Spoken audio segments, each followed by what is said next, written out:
படிகார கல் ஆன்மீக ரீதியில் பல பரிகாரங்களுக்கு பயன்படுத்தப்படுகிறது. குறிப்பாக வீட்டில் எதிர்மறை சக்திகளை நீக்கி நல்ல அதிர்வுகளை ஏற்படுத்தவும் செல்வத்தை ஈர்க்கவும் பயன்படுத்தப்படுகிறது.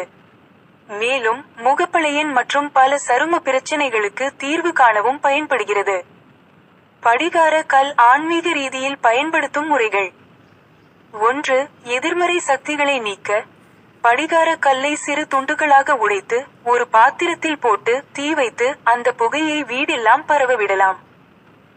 2. செல்வத்தை ஈர்க்க திங்கட்கிழமைகளில் படிகார கல்லை கிழக்கு திசையில் வைத்து மனதில் செல்வத்தை வேண்டியது என்று சொல்ல வேண்டும். மற்றும் 3. சரும பிரச்சனைகளுக்கு தீர்வு. படிகார கல்லை நீரில் நனைத்து முகத்தில் தடவி 15 முதல் 20 வரை நிமிடங்களுக்கு பின் கழுவலாம் என ஒரு கட்டுரை கூறுகிறது.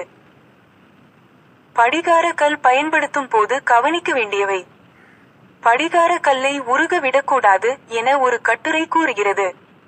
ஆன்மீக ரீதியில் பயன்படுத்தும் போது மனதை ஒருமுகப்படுத்தி நம்பிக்கையுடன் செய்ய வேண்டும்.